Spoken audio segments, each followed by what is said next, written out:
Namaste and good evening to all of you. As I promised the last week, it is time to start a cycle of teachings, of satsangs, of lectures. If there will be questions about them, they are very welcome on Tuesdays when I'm participating in the Tuesdays in which I'm in the questions and answers, or at some other occasions where questions are taken and answered. So as I said, I will start looking into the teachings of Jesus. I mentioned already last time, as well as in the other old lecture, Jesus in the Eyes of Yoga, why the teachings of Jesus are particularly relevant for us in yoga and in Agama in particular. And about 10 years ago, I had done some commentaries on the Gospels of Matthew and Mark, the first two of the Gospels. And at that time, I simply went through the different stories there, some of them of greater importance, some of them of smaller importance. Going through the third of the Gospels, the Gospel of Luke, which is the longest of all the Gospels, the one which goes into most detail of the story, would be inevitably repeating some of those stories. That's why I will not do that. I will not just make a reading of the Gospel with some commentaries and so on. What I'm interested to do this time, I'm just interested in selecting some of the actions, words, teachings of Jesus as coming from the least you can say about Jesus, as coming from a super developed spiritual being. If you cannot accept Jesus being more than that, then he is at least that. And trying to explain them from the standpoint of yoga, from the standpoint of chakras, energy, yama and niyama, the process of evolution of the human being as we see it in yoga, so that you can see that under the guise of this peculiar formulation, because Jesus is coming from a peculiar environment. He is the follower of Abraham and Moses and Elijah and prophets of yore, and this monotheistic religion established by the Jews in those days, Palestine, and more than 1,000 years before Jesus lived on the face of the earth. This religion has, of course, its specific terminology. It has a specific atmosphere and energy to it. It has its own lore, and thus it's very interesting because Jesus stays in that lore because he's born there, he's part of that, and at the same time it's beautiful to see how the universal metaphysical truth goes through him, and it makes it a universal truth, not just a local truth of some local faith. So without further ado, because I tried to tell you, and it will come up so often, inevitably it comes up often with Jesus, with the way in which Jesus behaves and teaches. I said, I said a few things about the way Jesus goes, such as being uncompromising, giving aspiration. Like Swami Vivekananda tells you something about yoga and evolution, and many people get on fire when they read Swami Vivekananda. Jesus is like 3 times putting you more on fire than Swami Vivekananda himself. Other Indian philosophers, or like Buddha says there are 4 noble truths, and life is a misery and suffering, and I discovered a way to end this suffering. But many people will say, come on, talk for yourself. Life is very nice for me. I'm very happy. So I can't even agree with the first noble truth, that life is pain, life is suffering. then what Buddha tells me is like, yeah, sure, it's interesting. This guy Buddha, because he says we should save the whales, you know, that part I like of what Buddha says, because it fits with Greenpeace, you know. But for the rest, you know, like the fact that Buddha says you are living on a prison planet and samsara is a misery and you should try to get out of this, people say, come on, my life is good. I don't know what he's talking about. Therefore, like how much aspiration does Buddha give to people who follow in the footsteps of the Buddha? There are people who call themselves Buddhist, but if you would make a psychological 20-question inquiry on whether they want to reach nirvana, most of them would be terrified by the very idea of nirvana. You know, like, I'm Buddhist, but I don't want to go to nirvana because I want to win the Super Bowl lottery and to become a super rich person and to live a life of luxury and enjoyment. You know, it's like, is that what Buddha said? No. So do we actually follow in the footsteps of Buddha? Hardly. Many people who call themselves Buddhists don't. Exactly as many people who call themselves Christians don't. But what I'm trying to say is that Buddha presents a message, and how much aspiration does it generate? In some people who happen to think like Buddha, some people who are spiritually ripe, the coin falls in the box and they say, yeah, this guy is right. It can sound weird for the others, but what Buddha said is gospel. For me, it's the reality. With Jesus, things are coming more from the heart and Jesus is more fiery. Jesus doesn't just tell you, oh, let me tell you 4 truths which I know from God. He's talking to you. He constantly prods at people and he says, do this, don't do that, stop this nonsense, how much foolishness is there? So he is very active in this way, and that's why Jesus is very, very motivating. Again, in yoga, in Kashmiri Shaivism, you know, Kashmiri Shaivism is fantastic, it's adorable, it's wonderful. But Abhinavagupta talks for people who are metaphysically awakened. Even his disciple Kshemaraja said, my guru Abhinavagupta was like this. He said things once, and if you understood, well. And if you didn't understand, tough luck. Like, not necessarily. Abhinavagupta doesn't say, come on, let me convince you. Let me say it to you in another way so that I can motivate you on the path. Abhinavagupta says, if you are motivated on the path, you climb on vertical walls, you eat shit, you do whatever you have to do. No, it's not mine to motivate you. I'm just giving you the information which comes from the masters of yore. Jesus is the one who awakens your soul, who pours the water of life on you, and kind of you say, oh my God, how was I living my life? What was I doing until now? So that's why his style is very peculiar, because in that environment, the style was to a certain extent before, like the prophets of the Old Testament were fiery or firebrand preachers in many ways, and Jesus follows in the. As we go through it, you will start feeling some of this energy, because in some places I will quote directly some things. So the first action which we hear about Jesus is the weird story after when Jesus was about 12 years old, after which, by the way, we lose any track of Jesus for 18 years. Jesus got crucified when he was 33 years and a half. So he lived not even 34 years. 18 years is more than half of his life. More than half of the life of Jesus, including when he was 16, 18, 20, 25. Really big years, the years where he was burning as a young lion, as a young spiritual lion, are simply not known. Either Jesus did his things in India and Tibet, as some people believe, or some Jesus simply was holding his horses because he wanted to act. He felt intuitively that he had to act exactly at a given time, like when the right time, when he felt the momentum. It's difficult to speculate.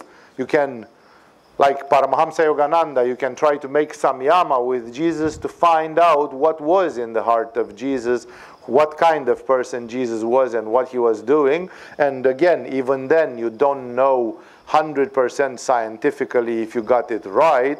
No, but at least you can try to intuitively feel those things. But point is that we see Jesus in one short episode in his childhood, where suddenly he shines through. You see something of the greatness which is going to come. And he's 12 years old. And then there is not one word of him until he is 30. And he comes and visits John the Baptist. So between the first episode, which I'm reading today, and the second, there is a distance of 18 years of question marks, which again, are these question marks really, really, really important and relevant? Yes and no.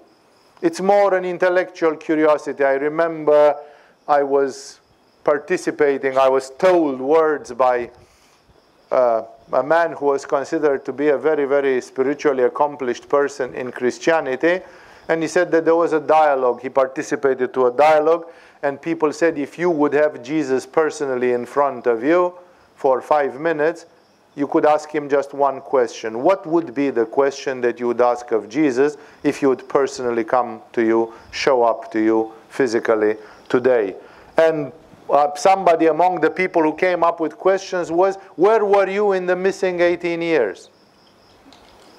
And out of all those questions, actually they found out that only one was relevant. That even this one, what does it matter where Jesus was for 18 years? What does that change for you today, now? Doesn't change anything. The right question to ask was, what should I do? What shall I do now that I have Jesus right here? Because that's the only practical thing. The only practical thing is, what shall I do now? Not where it came from. It's exactly like somebody who sees a car accident and one person is bleeding to death, and you are asking, but who was guilty? What does it matter who was guilty? One person is bleeding to death, you have to go and stop the bleeding, or else the person will die. That's the thing to do right now. Your life is flowing right now. You are bleeding to death. Your death is coming second after second right now. So the urgent thing to do is fix it. Fix this. Don't ask, oh, but where did it all come? And what did Jesus do? That's his business what he did in the 18 years. Your problem is, what shall I do tonight, tomorrow? No, that's important for me. That's why, of course, this is one of the mysteries. It is expectable that a person like Jesus, a person like Krishna, a person like people who are famous for being avatars and having a divine origin, it's obvious that these people, you don't understand everything. It's obvious that there will be a certain amount of mystery associated with their personality, life, actions, simply because they represent something which is superhuman, above human. In the first episode which we have about him, Jesus is coming with his parents to Jerusalem, because Jerusalem was the Mecca of the day for the Jews. So in a festival, in a fasting, in something, the parents come to Jerusalem. Around that age, teenage boys were getting their bar mitzvah and others, so maybe it was related with some religious confirmation or something. It doesn't matter, it's not said in detail. The fact is that Jesus, who apparently at that time lived in Nazareth, came with his parents on a visit to Jerusalem. And they did whatever they did. They sold pigeons and they took lambs to the altar of God and whatever they did. And eventually, as the parents went back, they somehow lost Jesus. And they found a day later almost that Jesus was not in the group. They went with a group of pilgrims, and when they came back, somehow Jesus was not there.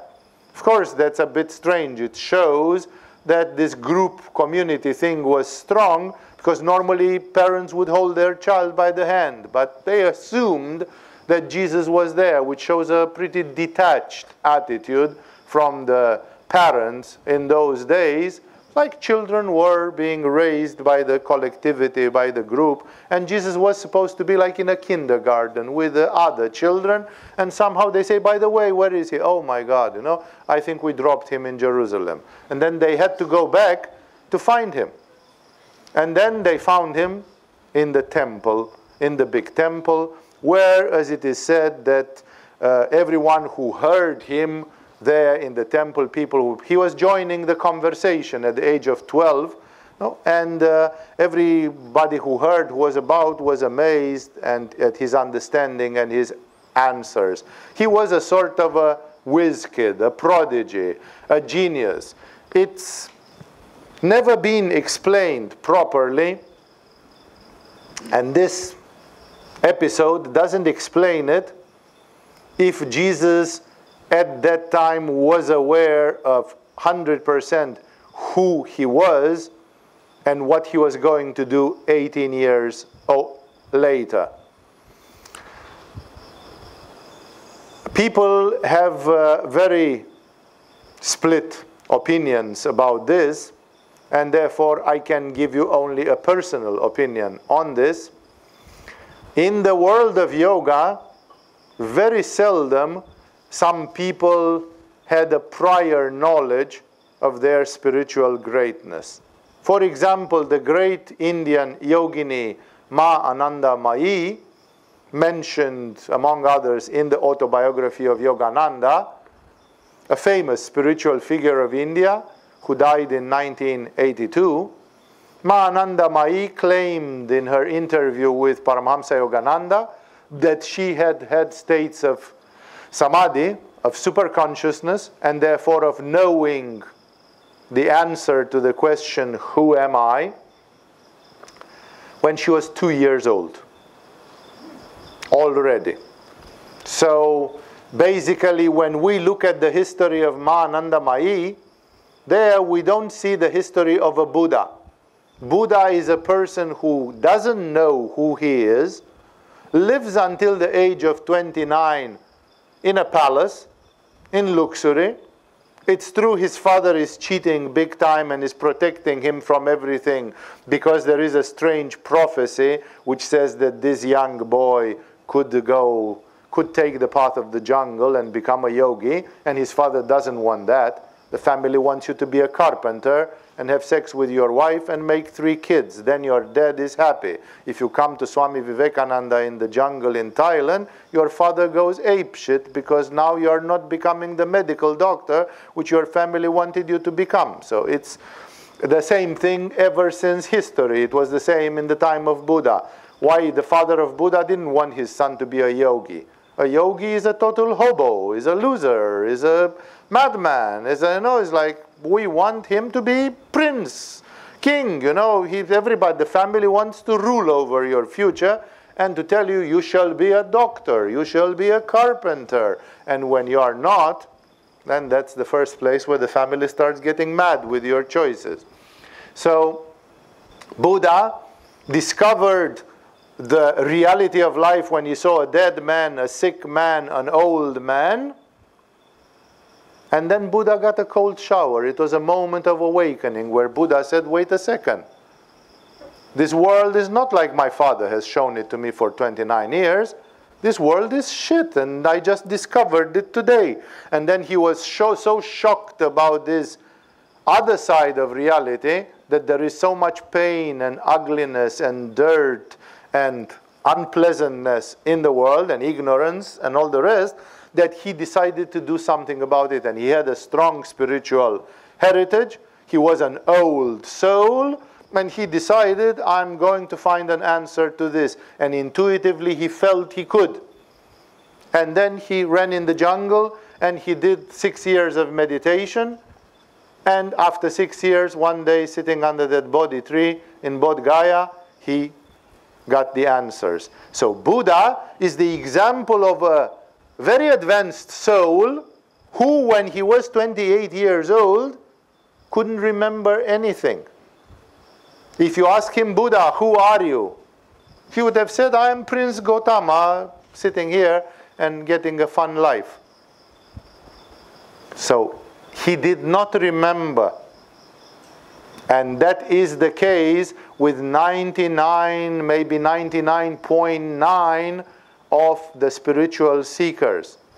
There exists a strange superstition among people writing spiritual literature, and it's an act of cowardice, in which people suppose that if you are spiritual and if you are meant for some greatness, oh, even when you are 5 years old, you knew it already. My experience in spirituality, including everything which I've read about great people and heard from spiritual practitioners, says that this is complete nonsense. 99 or more % of the people who have reached greatness in spirituality, 5 years before starting their practice, didn't know shit about what was going to happen. They were special men and women. Like they could have been specially intelligent, specially loving, specially compassionate, specially balanced. They were maybe special in one or several ways. Because of course an apple which is about to be ripe is different from the other apples which are not ripe. So I'm not saying that Buddha was not 99% a very special person already. He just took that cold shower plus 6 years of meditation, and then he was the Buddha. So you must be special for that. But when he was 25 years old, he didn't have a clue about what the spirits in the invisible worlds were doing, or what the laws of evolution and karma were, or what he was meant to do in this universe, on this planet, in that century. And that is true about Swami Shivananda, and that is true about Sri Aurobindo, and that is true about everybody else. Some authors, in my opinion, in a wrong way, they try to bring always things to demonstrate that people who became spiritual, they were like born for it and you could see it from childhood. But this is a way of cowardly putting away your effort. I remember when I was young, I was witnessing some of my spiritual teachers, and they were very powerful in different ways, not all of them in the same way. Like for example, most of my spiritual teachers when I was young, they did not have any problem with their emotions. I'm taking one which is very popular in Agama. No? Because people are complete slaves and wrecks because of their... That's not what I have learned. When I've looked at my early spiritual teachers, there were people for whom emotions simply did not exist. Like somebody said something bad about you and now you feel like shit. It doesn't exist. You can simply switch it off and flush it down the toilet.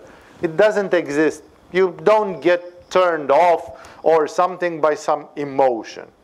Emotions are like some unworthy shit that only kindergarten kids get stopped by their emotions. I cannot do sun salutations because my mother didn't love me much enough and therefore I feel unworthy and I'm unloved. And I need to go to psychotherapy before I do yoga. Sure, you'll spend 34 lifetimes doing psychotherapy, and then when you'll come to yoga, you'll be exactly like that. Like you'll say, enough psychotherapy, now I'm doing yoga. Because either my mother loved me or not, she was an ignorant, stupid person, and I'm not going to compromise my search of the truth because my mother was limited or not in her approach. But did she traumatize you? Yes, she did, and I couldn't care less. That chapter is closed. Now I'm working on my third eye to see Shiva. That's what I do. If my mother was nice to me or not, that chapter is flushed down. Does it still leave some marks in your emotional body? Maybe. Like my beard is not cleansed. You know, I should have come here. They are filming me. And I should have come here with a nice cut beard. So maybe I should stop the satsang and go and fix my beard right now. You know? It's like it's nonsense. My beard is whatever it is. If I have been negligent and I didn't look in the mirror and I didn't take care of it, what has that got to do with the message of Jesus? Oh, but you don't feel good about your beard. I can as well switch that feeling off. So, what I'm trying to say here is the following, that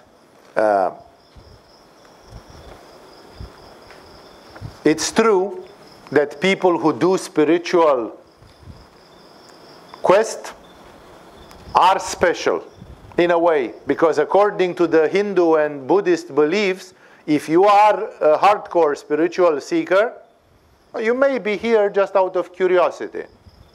Or you may be here because of you want to catch something good from yoga.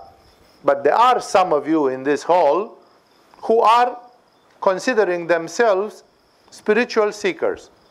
Like they have made some choices inside. For those people, automatically, of course you are special. But when I was talking to my teachers, when I was young, I was amazed because they could do things. They were very controlled, you know, they were not collapsing easily from the problems of daily life, you know, like they were very detached from a lot of things.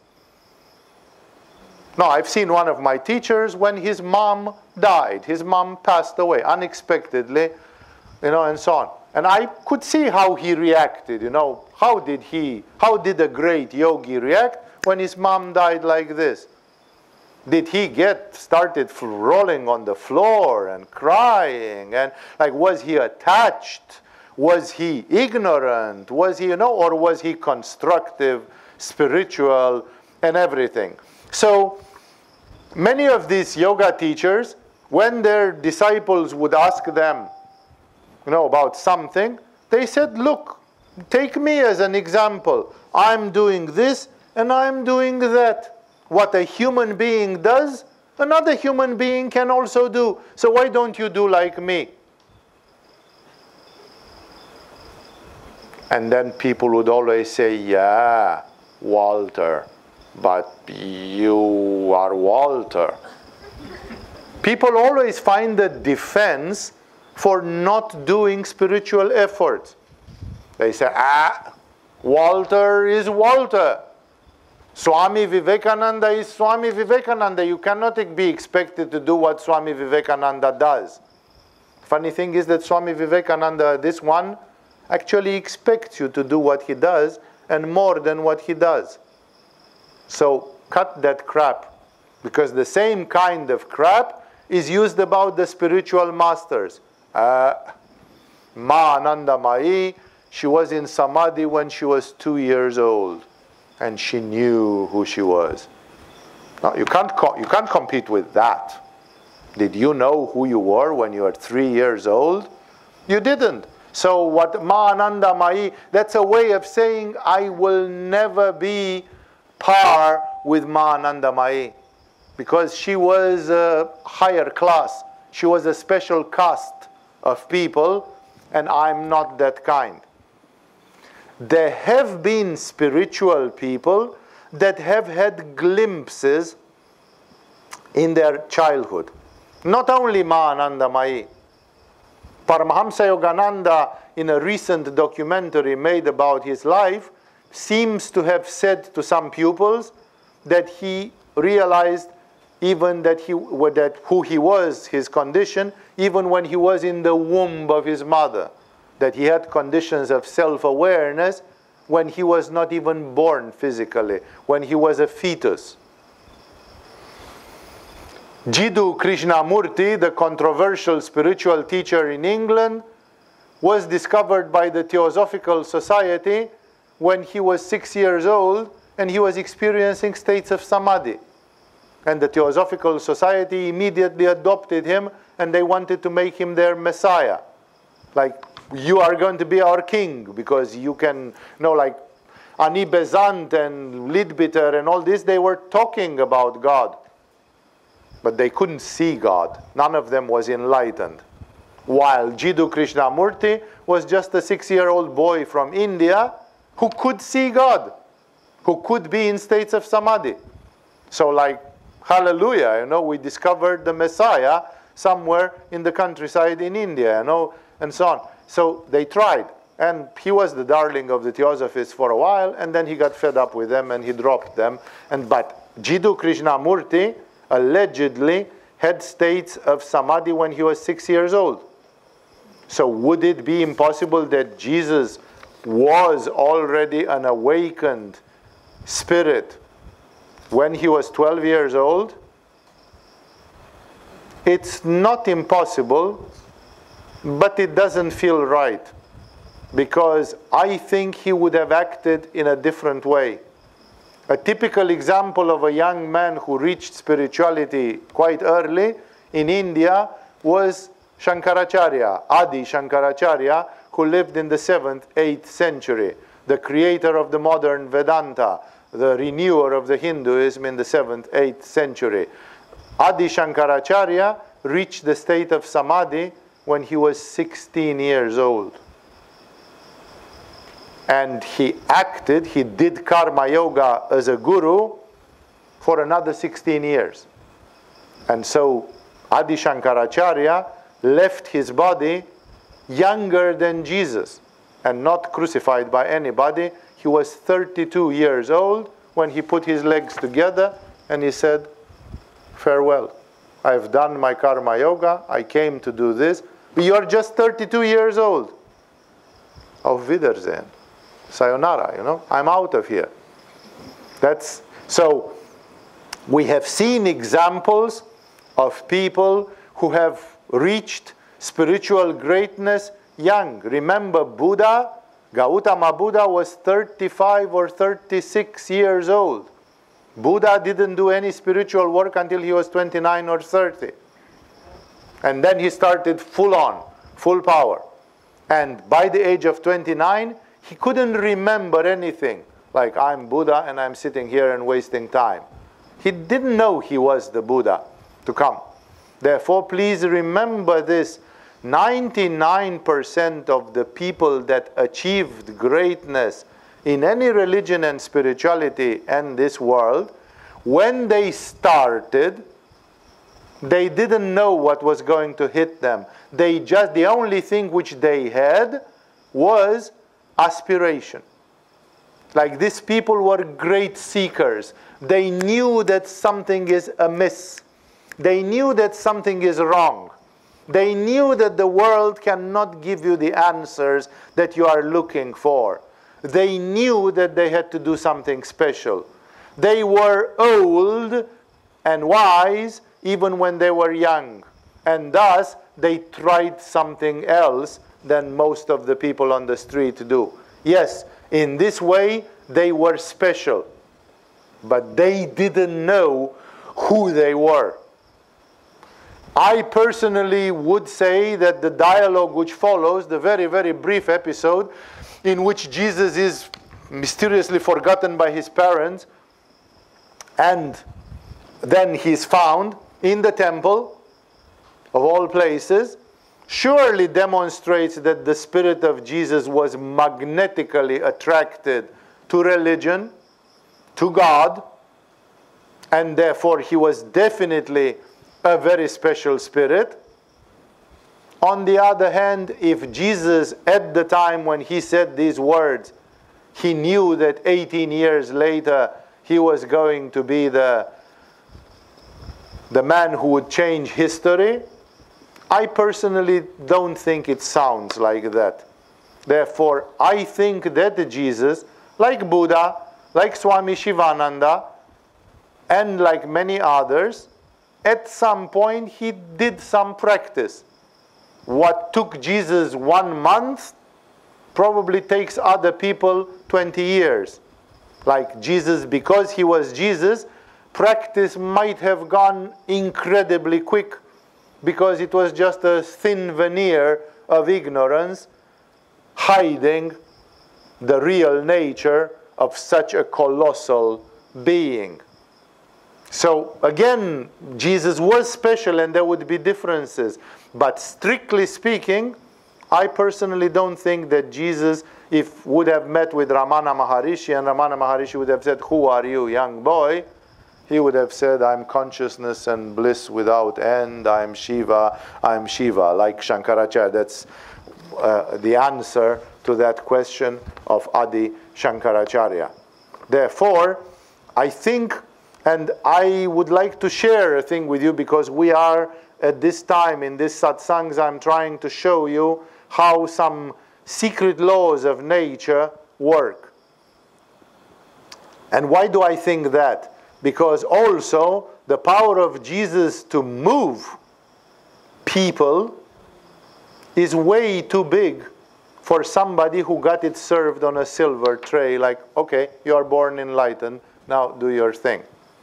The funny thing is that the people who had that, and the most simple examples are Ma Anandamayi and Jiddu Krishnamurti, which I just mentioned, and the very close example to them is the beloved Ramana Maharishi, who didn't have a guru, didn't practice a minute of yoga, and when he was 17 years of age, he just reached the state of samadhi in 30 minutes due to panic. But so let's leave Ramana Maharishi on the second tier, and let's stay with the first two. Ma Anandamayi and Jiddu Krishnamurti have one thing in common. They raved gibberish all their lives. Nobody fucking understood what they were talking about. And when they died, they had 0 enlightened disciples to sit on their chair and to continue their mission. A person who smoked and gave up smoking, coming to yoga, or drinking, can make other people quit smoking and drinking, because they have done it. If a person has not been smoking and tries to convince a person to quit smoking, their efficiency will be limited, because they don't know what the smoker is going through. They don't know what the psychology of the smoker is, and they don't know what the need of the smoker is, and what the drama of the smoker is, and what the temptation of the smoker is. That's why if a person has been ignorant and said, I'm 14 years old, I'm 16 years old, and I'm confused, and I don't know what the heck to do with myself, and life is a misery, and it's like, then that person read the Upanishads or the Bhagavad Gita or the words of Jesus, and suddenly that person said, oh my God, I want to do this, and then does it for 5 years, and something is happening. That person knows the way. That person comes out of ignorance into the light and can show the path to another one. But if you have states of samadhi when you are 2 years old, you imagine that everybody else should have. It's as natural, it's the truth. It's the reality with a capital R. So how come that nobody else can see it? Of course they can see it. It's right there.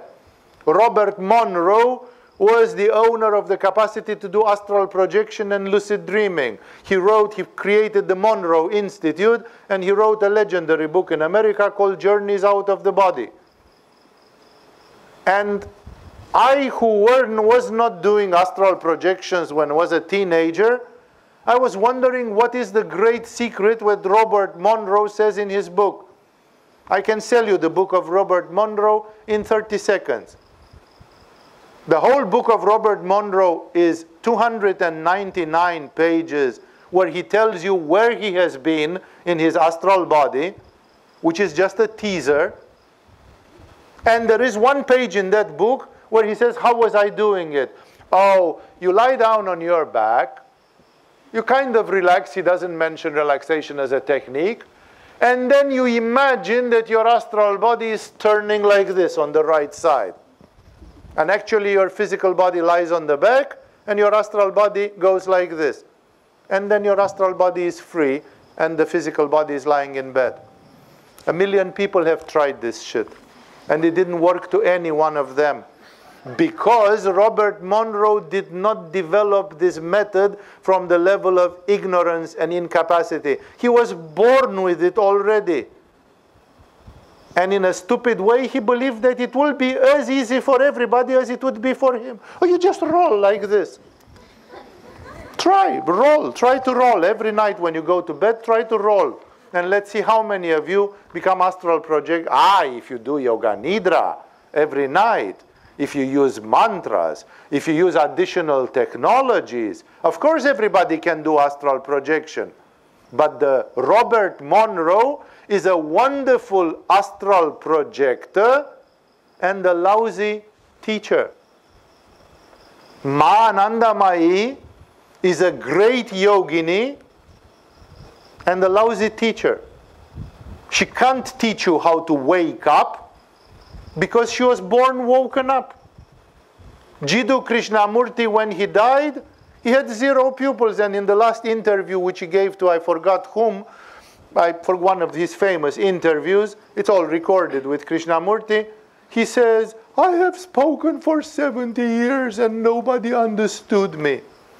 Then you should have fucking shut up, you are an idiot. Because if you spoke for 70 years and nobody understood you, you are a loser. As a teacher, you are a fiasco.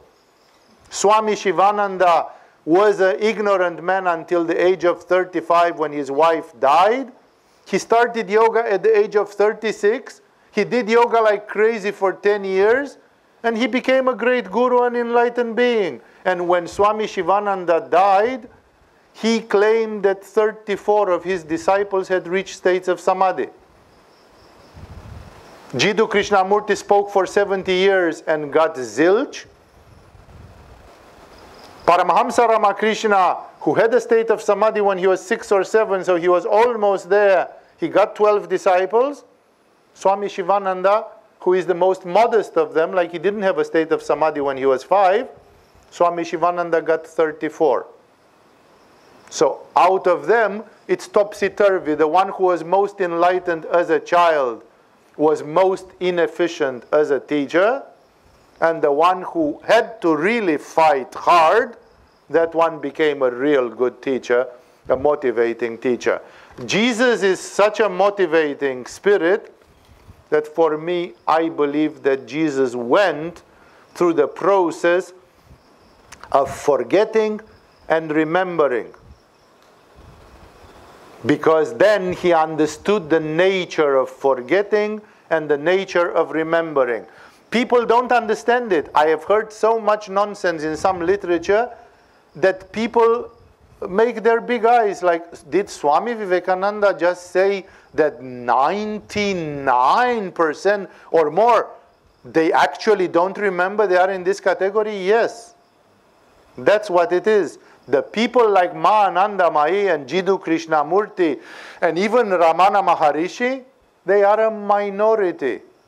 You cannot rely on that. If you expect that you were enlightened when you were a child and this is how it is, that's a total minority. What the majority of the spiritual people are is that they are ignorant, normal, with some exceptional qualities, but still quite normal people, and they are characterized by a great curiosity, and they are characterized by a sort of a restlessness, like they want to know the truth, and they know that what you learn in school, what the family told you, is not quite the whole truth, that there must be something else.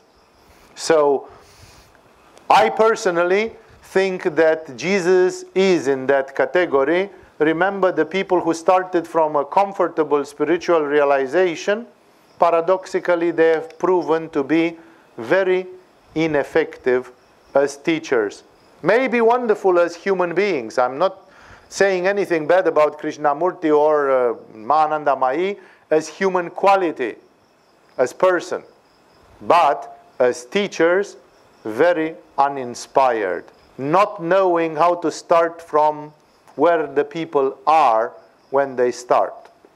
This being said, the story with Jesus, which comes here, says that they found Jesus. People were amazed around him, like, where did this kid come from? And why is he so bright? So Jesus was a little spiritual genius already at the age of 12. He understood. He asked the relevant questions. Like, he was insightful. And then the gospel says that when his parents saw him, they were astonished. Like, they found him in the temple. They would have wanted to find him in a kindergarten or something. They found him in the temple. They thought he would go with kids. He would go to the police station, if there was any police station in those days, to say, hey, I got lost from my parents or something. But he was in the temple. And his mother said to him, son, why have you treated us like this? Your father and I have been anxiously searching for you. Like, of course, the parents wouldn't say, we have been absent-minded, and we actually, when we left Jerusalem, we forgot to check up that you are in the group, you know. They said, why did you do this to us? Like he was guilty. That's what the family always does, and people do. You are the one who is guilty, and so on. And Jesus gives an answer which is very pure, very radical and uncompromising in his style, which will appear in the future.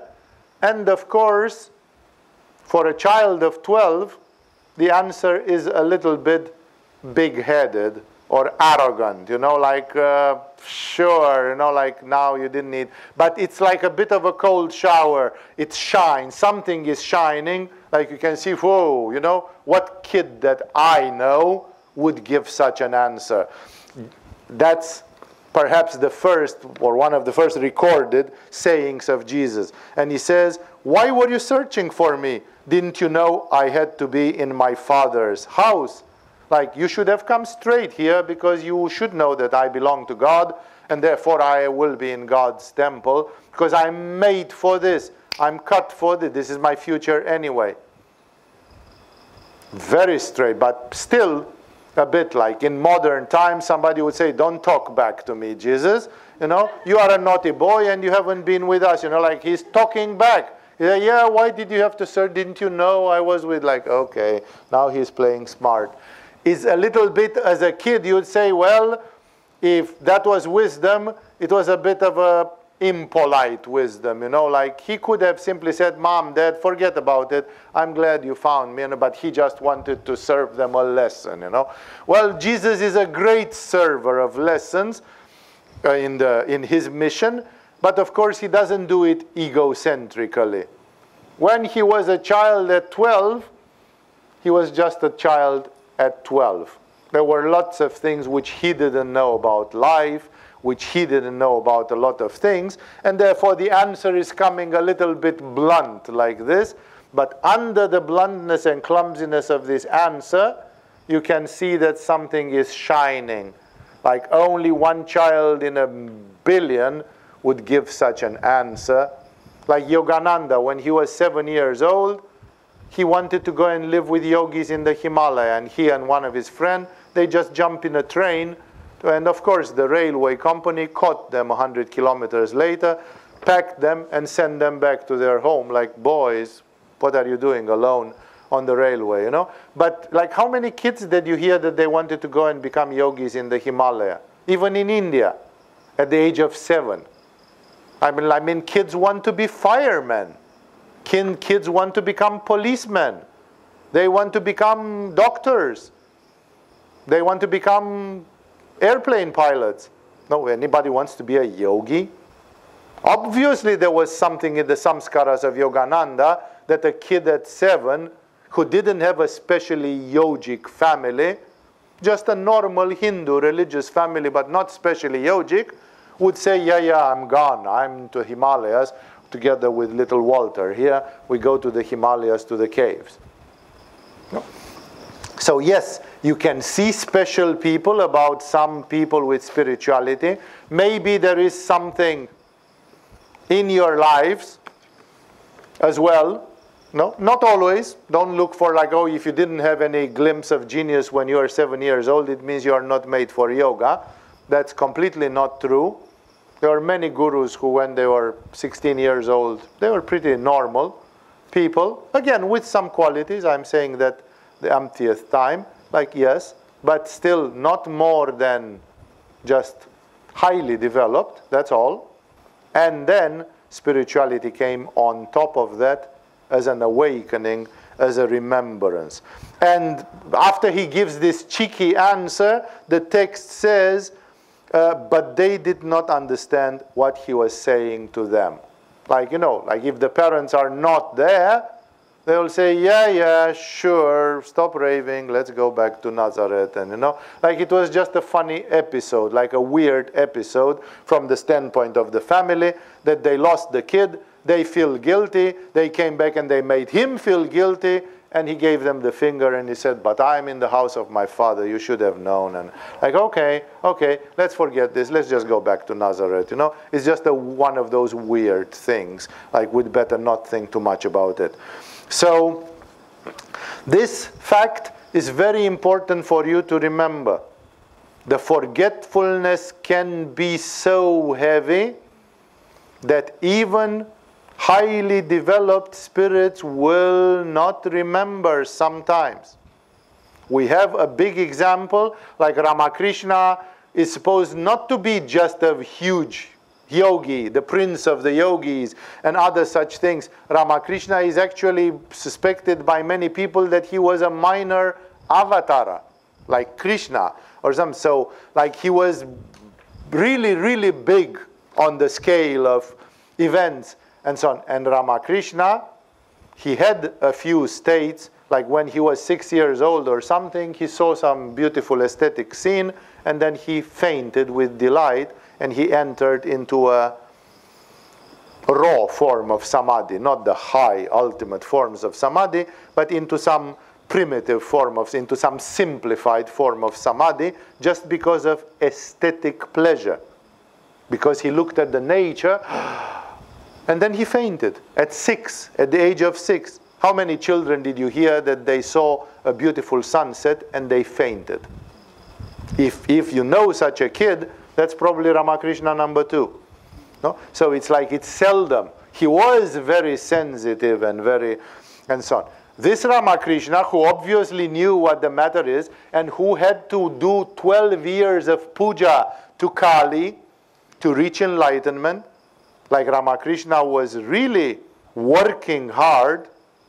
It took him more than 12 years to reach Nirvikalpa Samadhi, because after he reached Samadhi with Kali, it took him a few more years until he met with his second guru, Totapuri, and that one taught him the Vedantic meditation, and then he reached Nirvikalpa Samadhi.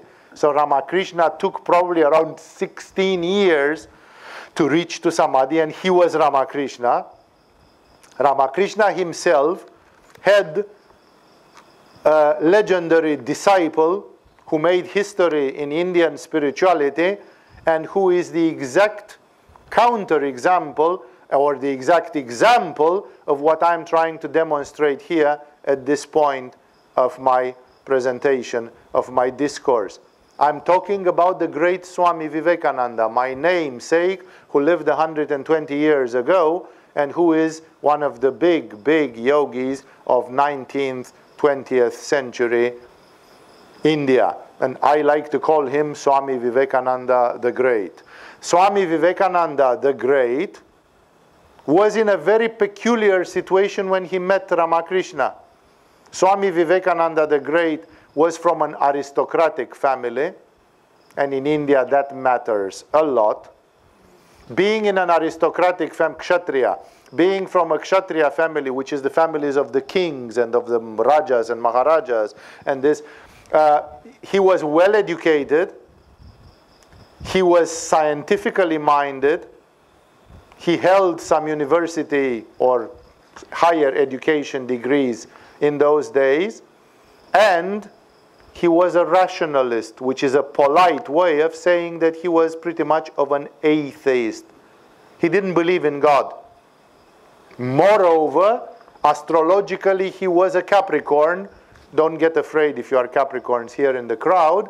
But Capricorn, being an earth sign, is sometimes a little bit more dull. Like it's exactly like you have a soft metal and a hard metal. And if you want to shape them into something, you have to hit the hard metal more with a hammer, simply because it's less flexible, it's less malleable, and it yields with more difficulty. So in the same way, sometimes when your nature is very heavy, like the earth element in astrology, you have to hit it harder before you get the results. So what somebody will get in 3 years of yoga practice, you'll get in 6 years of yoga practice. Are there benefits? Yes, but I don't want to go there. This is a characteristic of each element, of each typology, and it largely surpasses the purpose of this satsang here. Point is that Swami Vivekananda the Great was kind of atheistic, rationalistic. He was very opaque, like he couldn't see the light, you know. He was very like, if you show me, if it hits me in the face, I will believe it. If not, no. No, like he didn't have too much subtle sensitivity. He was not very refined. He was like a, you know, like a blokehead, like a rough person, not very chiseled, not very, although he had a good education. And he was in a terrible dilemma, because in him there was spiritual aspiration. He heard about some people in Calcutta, that in North Calcutta there is this crazy guy called Ramakrishna, who is supposed to be the Alpha and the Omega, the Messiah of India, some amazing stuff. He went and saw him. He was tickled, like, oh my God, you know, this man, I've never seen anybody like that. And then the other half of him said, yeah, but this guy is nuts. This guy is totally nuts. Like you can't really take seriously what this man is saying.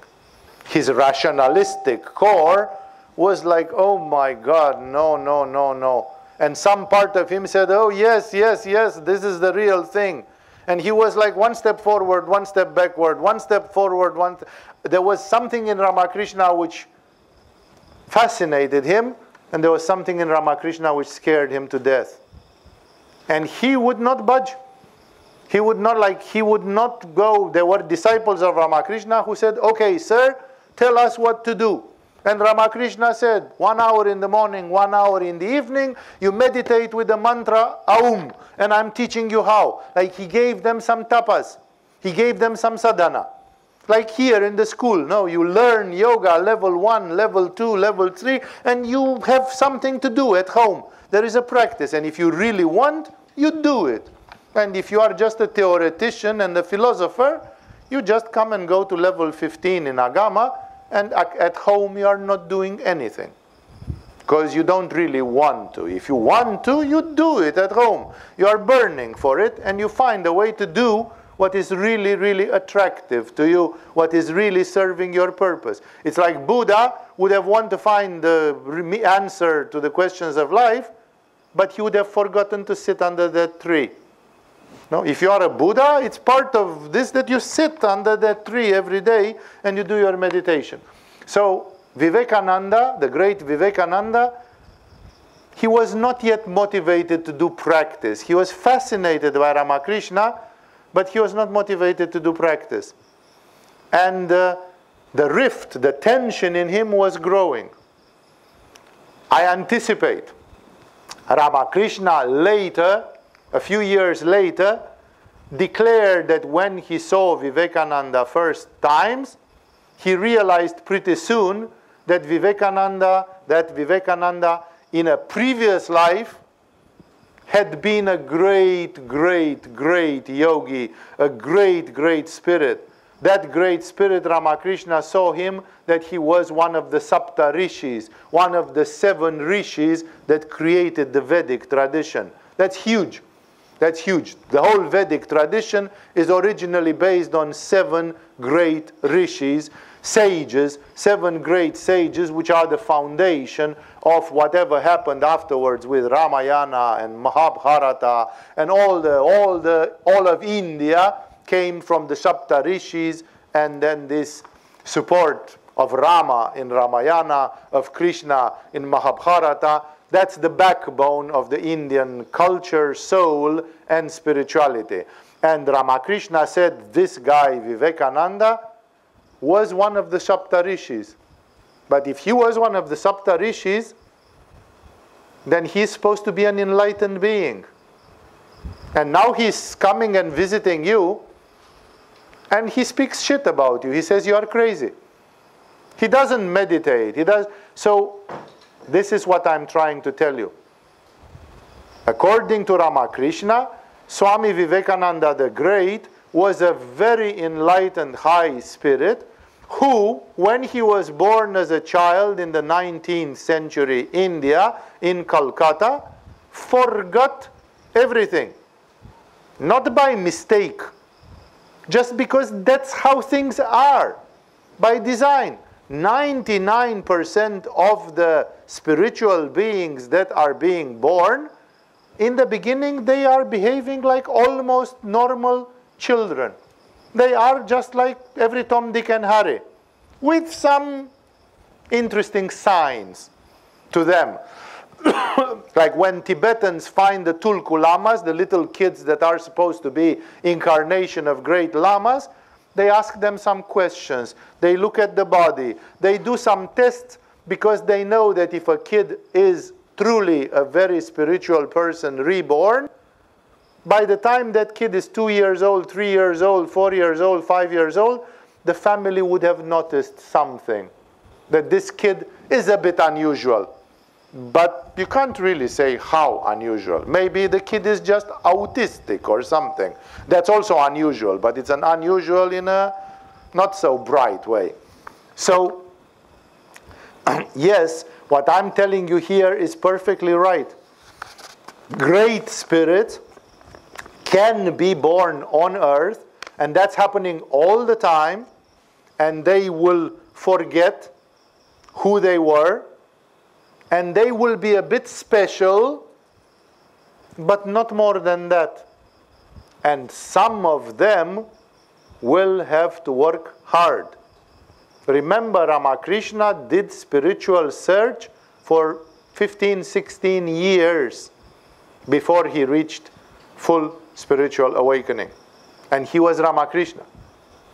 And Vivekananda was so fed up, this back and forth, like, I like Ramakrishna, oh, I hate Ramakrishna, oh, I like Ramakrishna, oh, I'm completely fed up with Ramakrishna, that at some point he reached to a limit. Lucky that he was a straightforward person, and lucky that Ramakrishna didn't mind this kind of things, because he was a great yogi, and lucky that at least Vivekananda trusted Ramakrishna and was open to him. And one day, Ramakrishna was telling him something, and then Vivekananda said, you know what, sir, I have to tell you something. It's like, really honestly, right now, I would simply say that you are nuts. It's like, I mean, excuse me, I know you are enthusiastic and this, but to me, you are mental. You are a nutcase. Like he told to the man who was his guru, he told him, you are crazy. So much his disbelief was going, like so much the conflict was. And then something paradoxical happened, which again seldom happens in spirituality. We hear it once in 1,000 years. Like people don't do it much in spirituality. Ramakrishna, because he saw the value, he saw this man, this young man is a diamond. This young man is one of the Sapta rishis. If this young man wakes up, I will have somebody to give him my mantle when I die. If this young man wakes up, India will make 100 years progress immediately, It's like there will be a great benefit. So I can't lose this man just because he is not having confidence. Like he really felt like Vivekananda would be a great investment, a great asset. And then he did something crazy. He just stretched his leg and touched him like this with his foot. They were sitting on the floor, like in India. And when he touched him with his foot, Vivekananda went in samadhi, put him in samadhi instantaneously.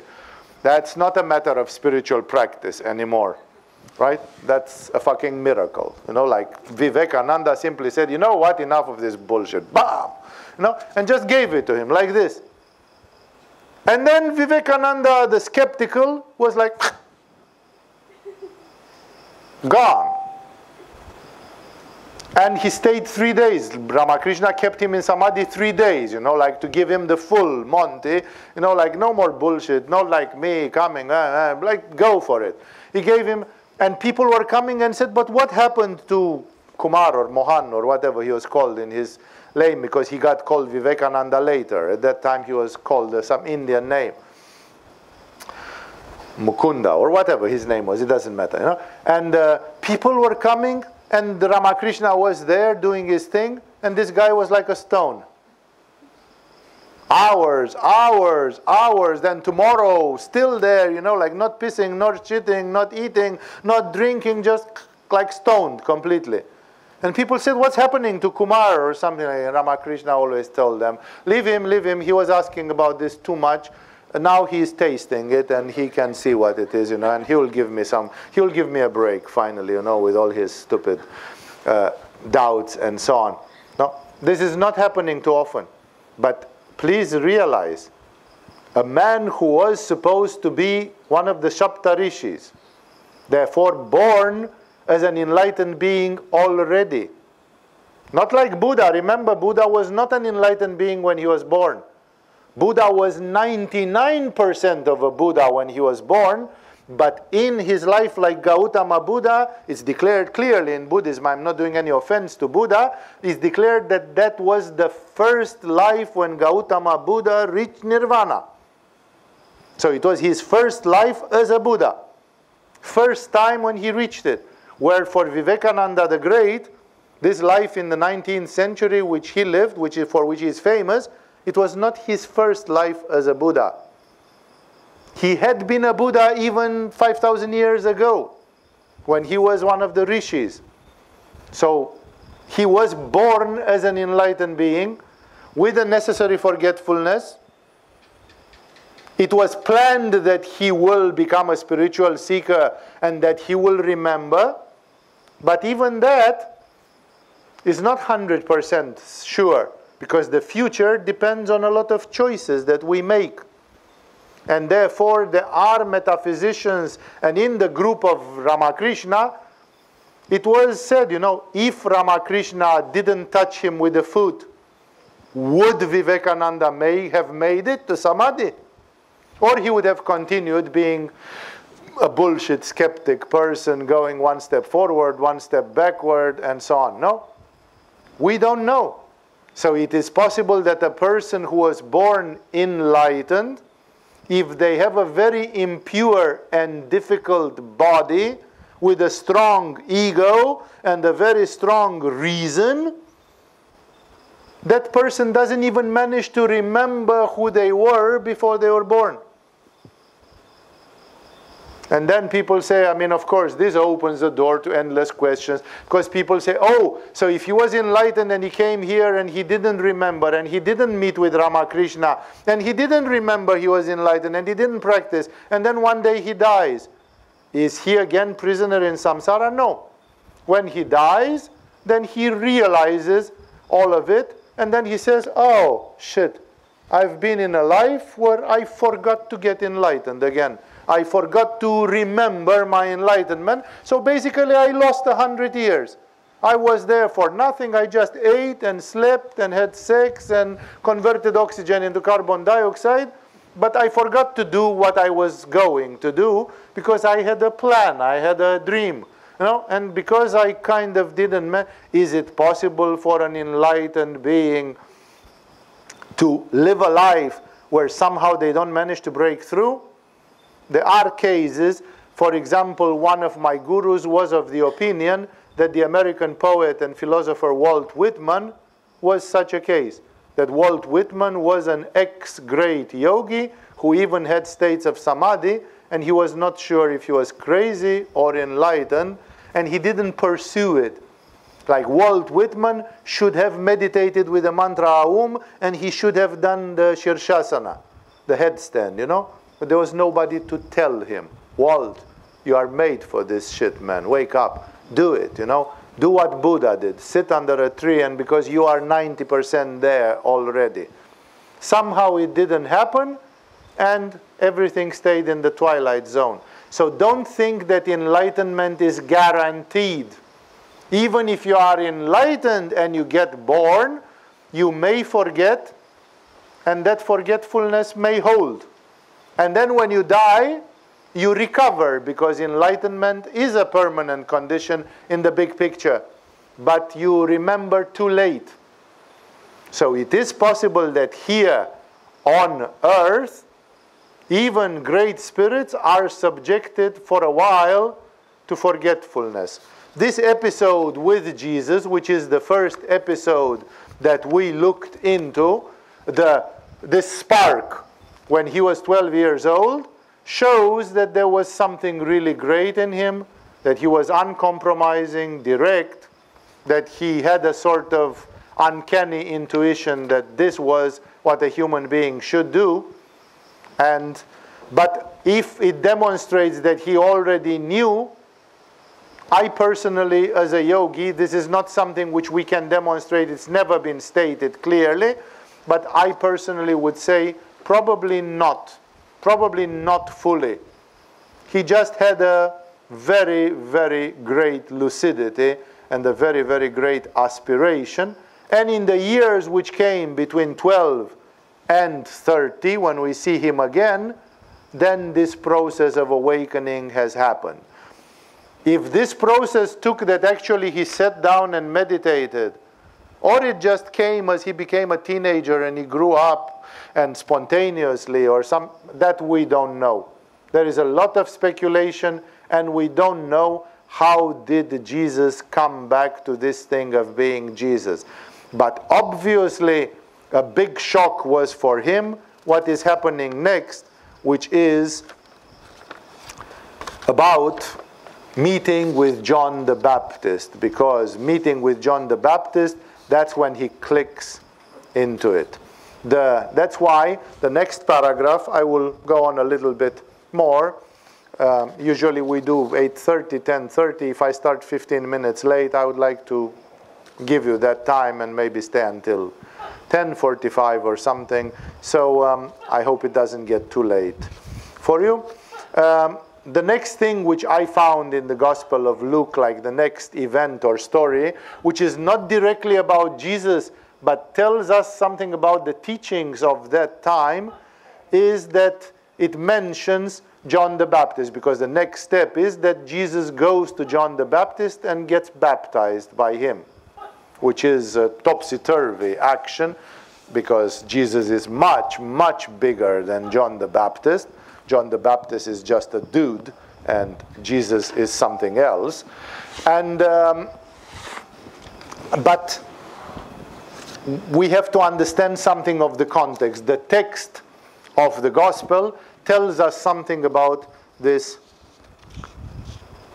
teachings of him. And before I quote some of the teachings which are mentioned here, John the Baptist was born 6 months before Jesus. So in the same year, just 6 months earlier. The pregnancy of the mother of John the Baptist and the pregnancy of Mary were almost overlapping each other. 3 months of it was overlapping. And John the Baptist was actually a cousin of Jesus, was somehow family related to Jesus. We don't know if in those missing 18 years they had some contact or not. Today there is a lot of New Age speculation. Please, I repeat this word, speculation. There's absolutely no scientific proof about these kinds of statements. That John the Baptist was a great teacher belonging to the Essene community from Qumran, and that Jesus came there later, and that Jesus was an Essene, an Essenian, or whatever you want to call him as well.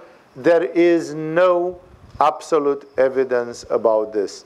This kind of stuff has emerged in the last 30 years as part of the New Age subculture, and there are many poisonous thorns mixed up in this salad because some of the New Age people want to demonstrate some things which are not quite kosher, and therefore they use it more like a confusing thing, like we don't know, it was like this and like that. Fact is that when Jesus meets with John, John's jaw is dropping, like, ah? So it's like, not that they have been together 6 months before, and they kind of frequented each other. It's like John sees Jesus like, oh my God. No, it's a surprise. And also, John immediately declares himself shadow and dust compared to Jesus. Like he uses the famous sentence where he says, I'm not worthy to tie your shoelaces, to tie your sandals, you know. Like I can't be even your slave or servant compared to what you are. So John the Baptist has this incredible insight. He is truly a prophet. He is a seer. So when he sees Jesus, he is one of the very few people who can actually see. And therefore, the fact that John the Baptist would have been a teacher of Jesus or something, it seems to me from a yogic standpoint, like a teacher, a guru or something, it seems to me like complete nonsensical. There is nothing in the Gospels, including in the Gospel of Thomas and the unusual Gospels, there is nothing which takes us to that point. I like to read this kind of literature and understand things, and it seems to me totally speculative, and speculative with a purpose, speculative with an ulterior motive, to introduce John and then to put in the mouth of John all sorts of other things which are non-verifiable and so on. So what it appears is that John was a miracle kid, born when his father was not supposed to have children anymore and his mother was not supposed to have children anymore. So he is a bit of a miracle kid, born as a sign from God, you know, like everybody said, come on, this is impossible. And this miracle kid, which was also another exceptional spirit, when he was young, he became a prophet.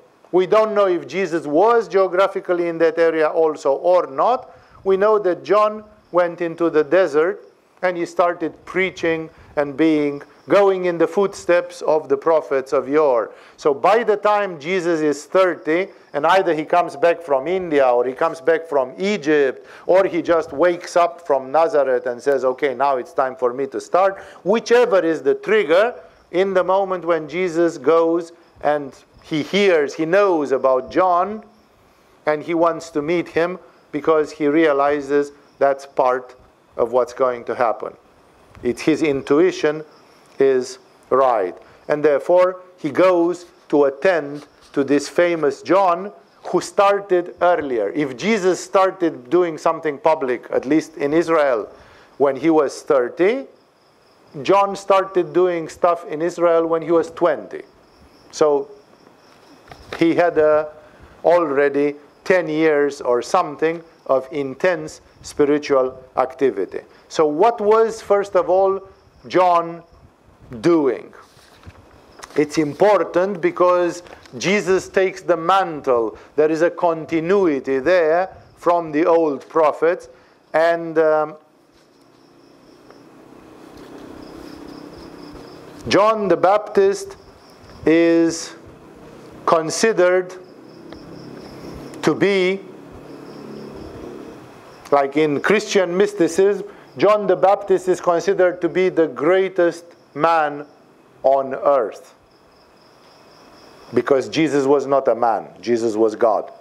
So John the Baptist, of course, what about Dogen in Japan? But they didn't know about Dogen. Don't ask silly questions. They knew about the people in their pool of people there. all these religions are growing up in a very narrow pool, and they don't claim that they have crystal balls to know if there was some great sage or enlightened being in the Andes in South America, you know, and so on. They don't talk. If there was, but we don't talk about it because we don't know about it. We know about our folks. So in our group of people and so on, in this group of people, John the Baptist is considered to be greater, in the Christian mysticism again, is considered to be greater than Moses, greater than Elijah, greater than any prophet. First of all, for one thing, because he's the one who was chosen to give the baptism to Jesus, and also because he had the modesty and the humbleness to immediately recognize Jesus. Like normally, he was a successful person. Oh, people were coming to him and said, John, save me, baptize me. How big does your ego become when you do that 10 years every day and you start thinking you are some smart guy? And then Jesus comes and suddenly it's like, whoa, you know, it's like, pranam, Jesus ji, you know, I want to touch your feet and so on. You know, it's like Jesus doesn't like him to do, doesn't let him do that, but he immediately sees it. And because of this, and because he is the one, the living prophet of the day who confirmed Jesus, because of this, John the Baptist in the Christian ghetto, in the Christian astral ghetto, in the community, in the egregore of the Christian saints and mystics, John the Baptist has a very privileged function. There is Virgin Mary, who is very privileged because she is the mother of Jesus, and her function was outstanding. And then there is John the Baptist on the feminine side, on the masculine side. These are like the top ones. So, John the Baptist was preaching the famous repentance for the forgiveness of sins, which simply says, like sometimes when you come with me in questions and answers or in some satsangs and so on, I am complaining about various flaws of the modern world. That in the modern world, even yoga has become a shitty gymnastics and it's not yoga anymore. That in the modern yoga, people don't do this. That in the modern world, not yoga, the society is skewed and the values are reversed. And a religious person who is a Sufi can look like a fanatic Muslim, while an idiot like George W. Bush is a model citizen and a role model. You know, like the devil looks nice and somebody who is really spiritual may look like scary or extreme. Like the values are reversed. So it's not only John the Baptist who has this thing, that many metaphysicians, many teachers have witnessed that as Kali Yuga goes more and more dense, the world is becoming more and more shitty. And some things which 100 years ago or 1,000 years ago were clear, now they are not clear anymore. No, there are so many things. And of course, if you bring them up, they can produce endless amount of discussions.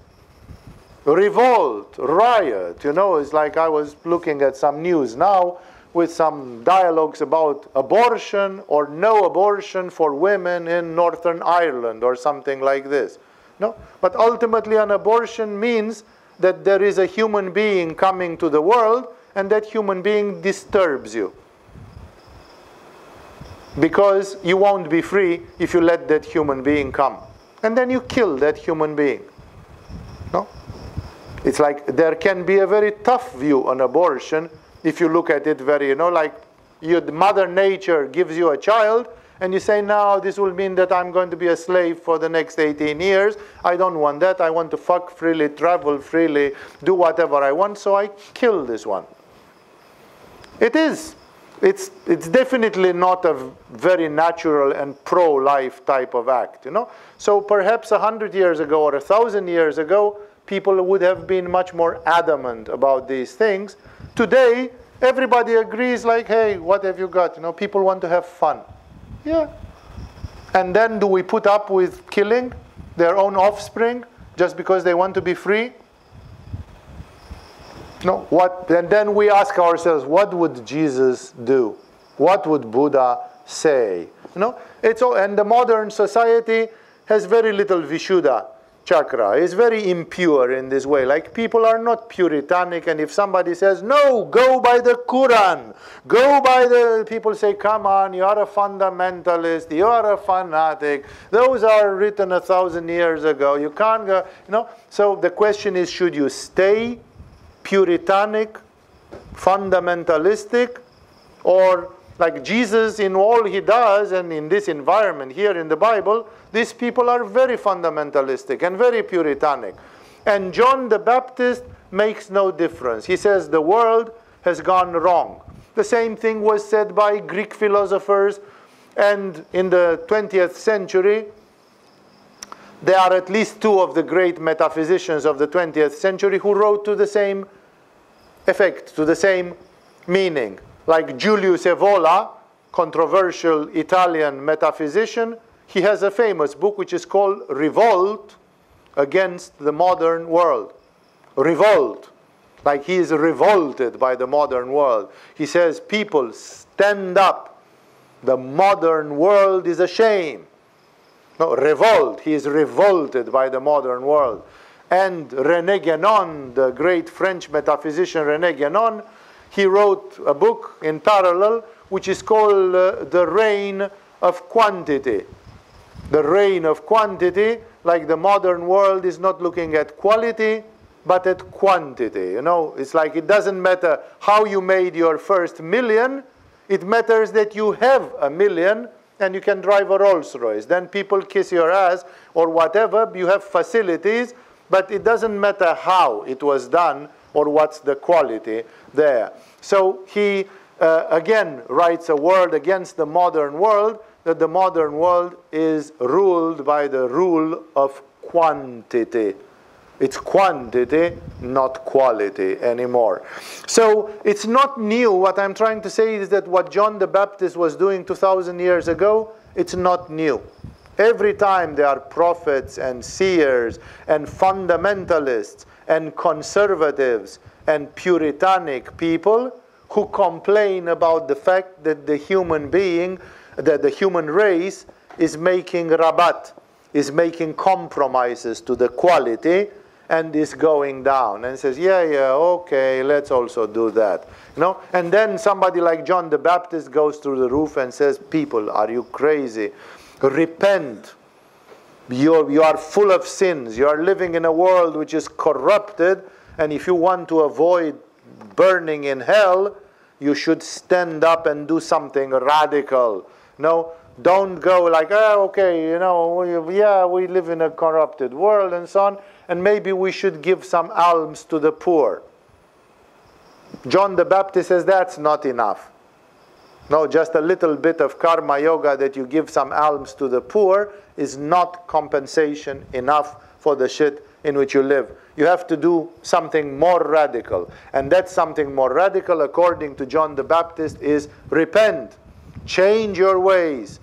Do something. And as a symbol of this, he gives them a symbolic thing, which you'd say, well, if it's a symbol, it doesn't work. Symbols do work.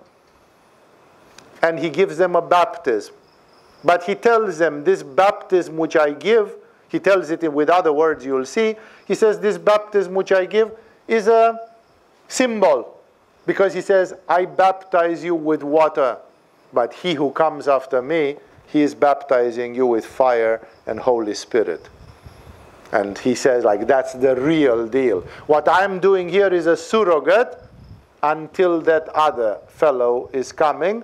And it's a sort of a symbol. And people say, but does it work? Yes, because it's exactly like a rite of passage. The rites of passage work on the reptilian brain. They work on the primitive brain of the human being, hypothalamus, amygdala, all those parts, hippocampus and so on, and they produce a very strong emotional reaction. And people make a ritual, and they take a pledge, and then they start a tapas, and then their life is changed. So John the Baptist is a sort of a good psychologist, because he creates a sort of spontaneous ritual of baptism, and he says, with this ritual, change your life. Do we have the guarantee that if 1,000 people get baptized by John the Baptist, they all change their lives? No, probably 500 of them relapsed in the customs and habits of the daily society as soon as they went back home. But it is possible that the other 500 became more fundamentalistic, more fanatic or something, which again are very scary words, but John was trying to defend some values which he felt were going bust.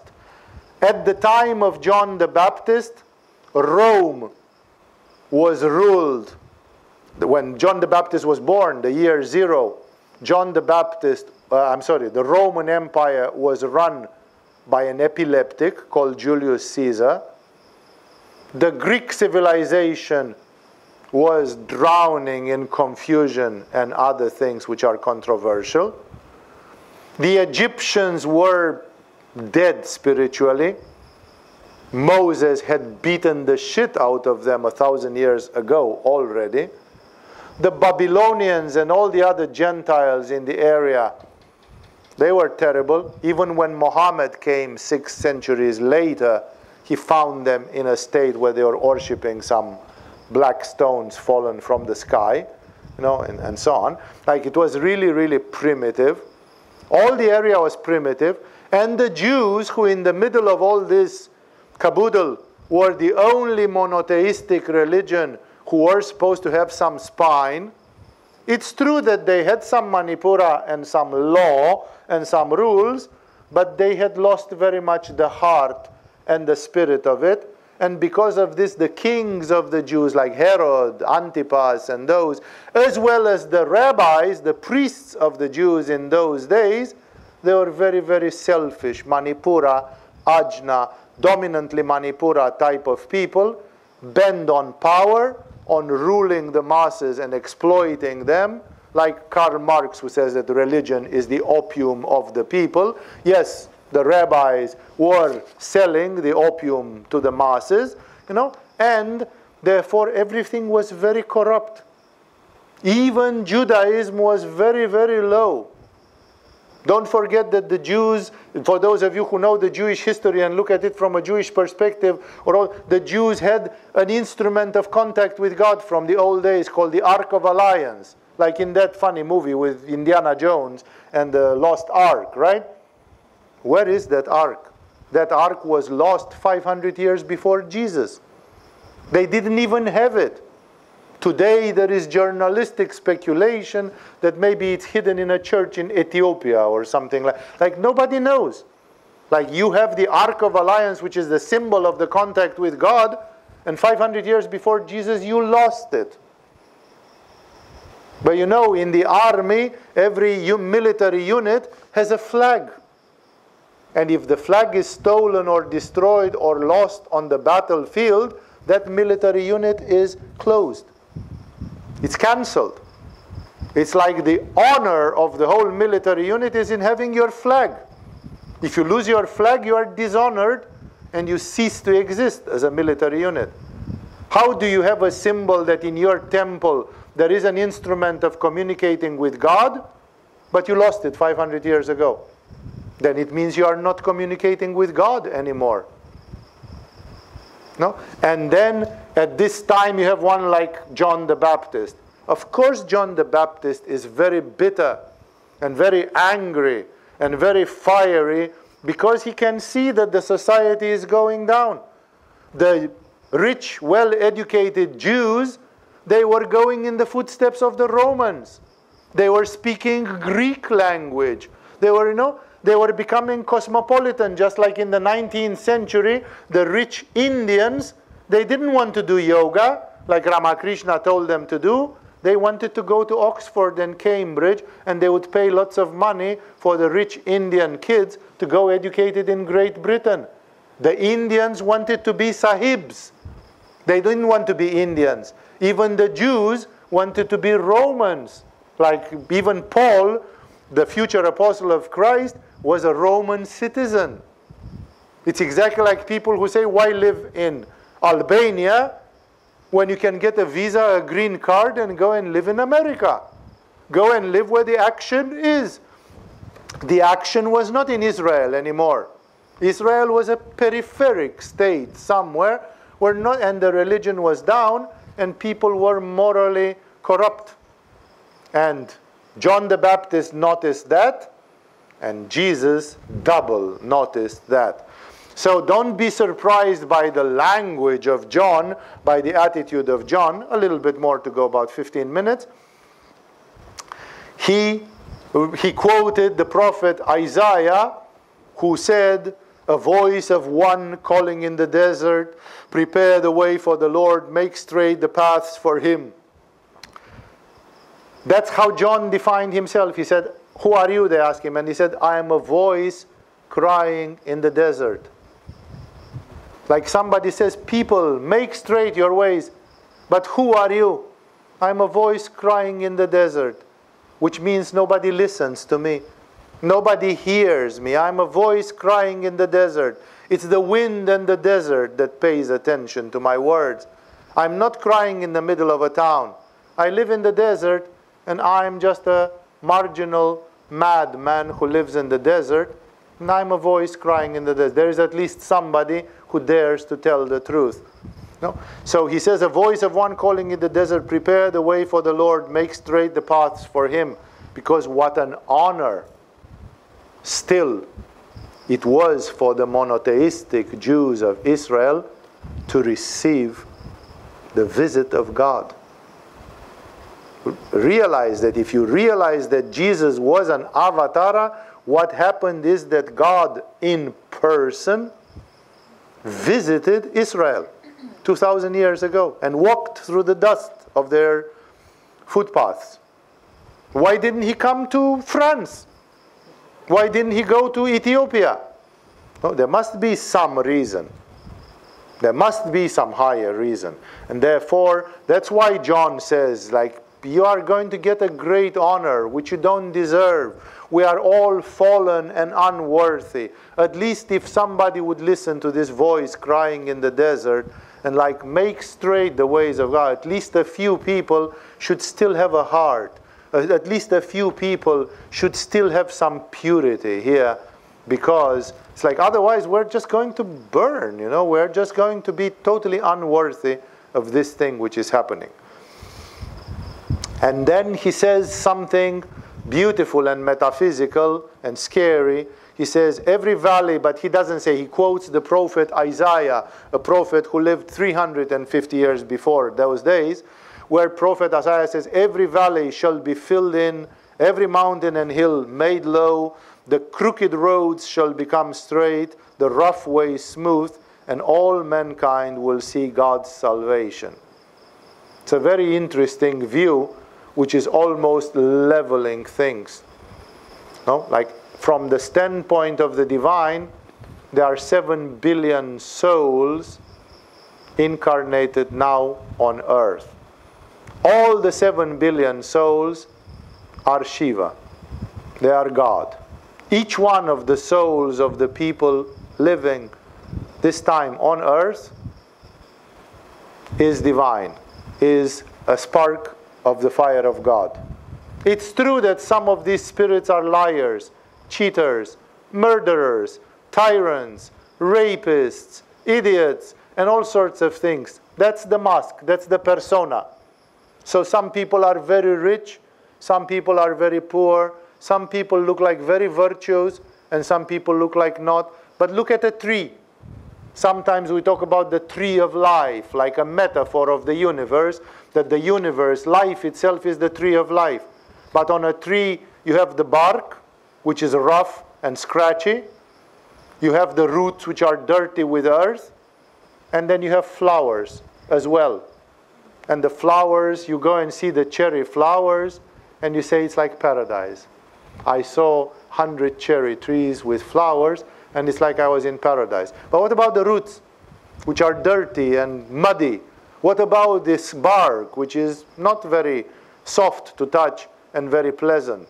No? You look at the fruits because they are fragrant, beautiful, ephemeral, delicate, aesthetic, But there are other things. And so the tree has yin and yang, roughness and softness. And if you do the average, you reach to a certain average.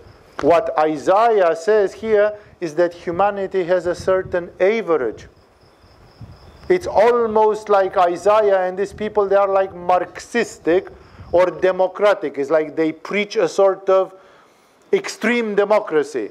Like the rich shall become poor, the poor shall be exalted, the sinners will become more virtuous, the virtuous will give away the top of their virtue, and everybody is a child of God. The whole humanity is the vessel of God. The whole humanity is the place of descent of God, of the divinity. In a certain way, of course, in the moment when Jesus himself says, I am all and everybody. Jesus calls himself the Son of Man. Therefore, humanity. He is the archetypal man. And Buddha, no, he calls himself, he calls the Bodhisattva ideal, and he says, we are all one. Again, Buddha doesn't literally say we're all one, but there is this idea expressed throughout all these metaphysical doctrines. Now, many people can say, yeah, we are all one. But then when somebody is really shitty and dirty and spoils your life, then you don't want to identify with that person. If we are all one, then you should give a hug to Adolf Hitler and Joseph Stalin. You know, but you don't want to be one. And still we are. Hitler is not coming from another humanity and is parachuted on earth. He is still a thing on the same tree. This tree contains Ramakrishna and it contains Hitler as well. It's the same tree.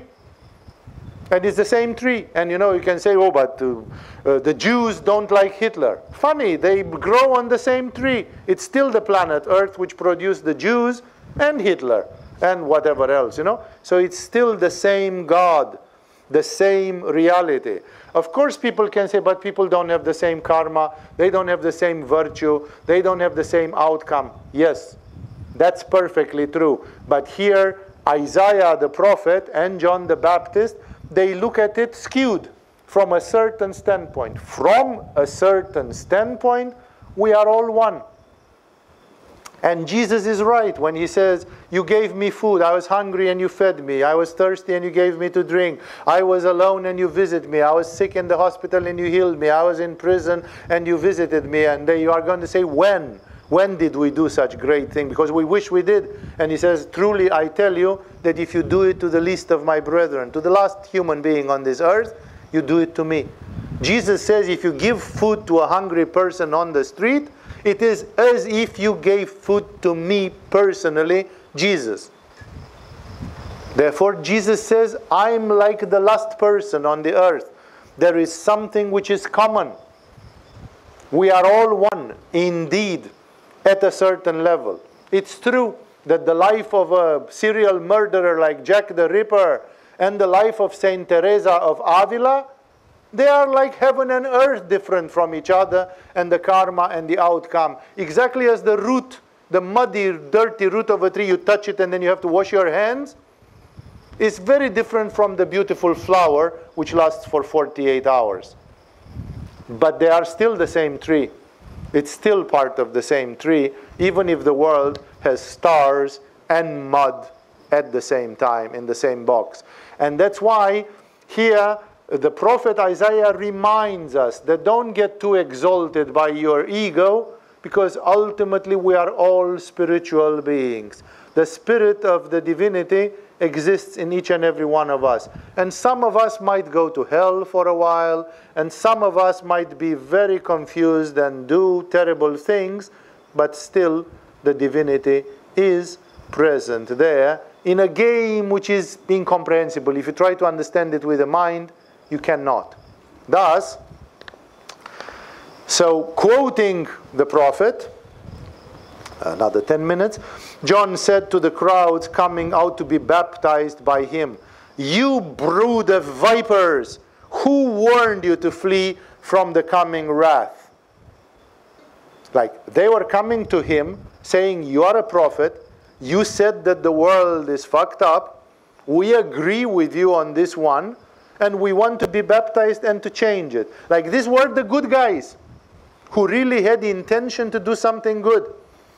And John the Baptist is so manipuristic in some way that his first reaction is like, you are the smart devils who are going to escape the punishment. You know, like, I'm almost grudgy at you. You know, like, I'm happy that you come to change your ways, but in a certain way, like vipers, you know, who told you? You know, like, how comes you are so smart and you know that a big change is coming? No? Strange reactions. Strange reaction. It's almost a manipuristic, grudgy reaction in which you are almost envying your own children. Like these people, in a certain way, they are to become the spiritual children of John the Baptist. And his first reaction is not like, welcome, welcome, my dears. Welcome to yoga. Welcome to a new life. He says, you're going to escape, fuck you. You know, it's like, you're really smart, you are, you know. He's almost like, I wish I would have seen you biting the dust a little bit and suffering, you know, because you deserve, you know, you are part of this rotten world. But somehow you are smart. In the last minute, somebody warned you, your guardian angel whispered in your ear last night something, and now you're coming to me and saying, John, John, help us, you know. And then he basically, this manipuristic reaction is the reaction of a desperate man, is a reaction of a man who doesn't like compromise. You know, is a reaction of like, I hope you are not giving me lip service. I hope you are not hypocrites and you are just not histrionic, theatrical, you know, just giving me. I hope you really mean it, because if not, just a minute ago for me, you're part of the vipers. You're vipers, brood of vipers, you know, corrupt world. Like John is not at the Christ of the Bodhisattva, you know, and of Jesus' Christ-like consciousness. John is a prophet of God, a manipuristic Jewish prophet of God, and he says God is really pissed off at all of you, and I can see it coming big time, you know, like he is on a roll on his Manipura. But, of course, he is bright enough to see that some people want to change. And although he, you know, he grumbles at them, but of course, he saves them, he guides them. And as soon as Jesus shows up, then he's ready to take off his head. And he says, the day has come. And he insists, I would like to finish the words, another 6-7 minutes to go.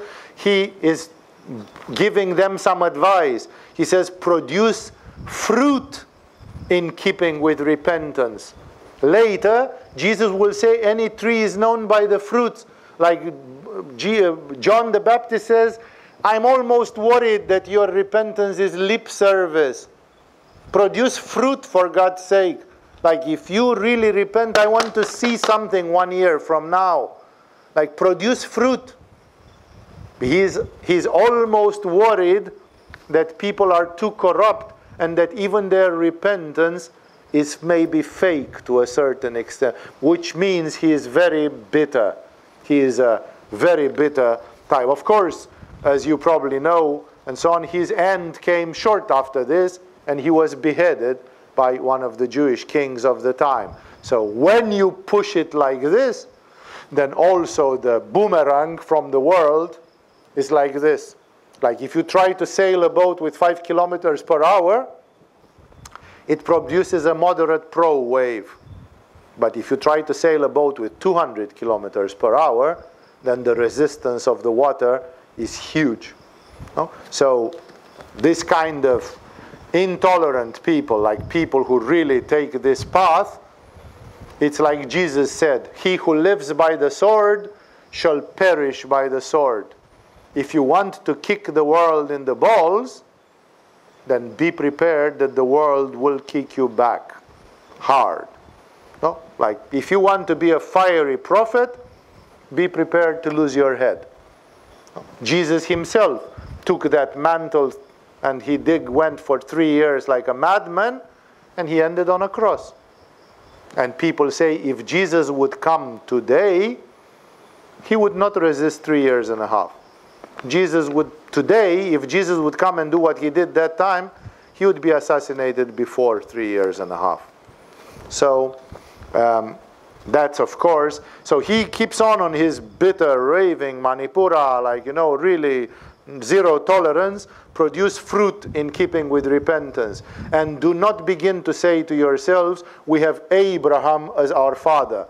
The Jews were pampering themselves by saying, we are the monotheistic people, God came to us, the father of our nation is Abraham. Abraham made a covenant with God. Then Moses made another covenant with God. So we are somehow protected. John the Baptist says you are lying to yourself. It's dead. It's gone. It's exactly like in India. Somebody will say, I'm okay because I'm a Brahmin. But Buddha 25 centuries ago said you can shit on your being a Brahmin. It's worth nothing. If you think that being born as a Brahmin will save you from hell or from confusion, you are living in a dream. Just go ahead and see if it helps you with something. Here, John the Baptist says, guys, you are not Brahmins. The fact that you say, but we are the descendants of Abraham. Yeah, so what? Says John the Baptist. It's nothing. That worked that time. Now it doesn't work. For I tell you, he says, that out of these stones, God can raise up children for Abraham. He says you are not better than stones to God. God can take a stone and turn it into a child of Abraham. Why do you think you are so valuable just because you have some DNA coming from Abraham? That's a superstition. He tells them, produce fruit. And he is really raving. He says, the axe is already at the root of the trees, and every tree does not produce good fruit will be cut down and thrown into the fire. The vision of John is terrible. John is like possessed by a terrible Shakti of Hinduism.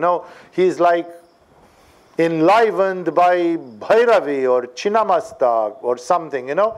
Basically, he says the axe is at your throat. He says the axe is at the root of the tree.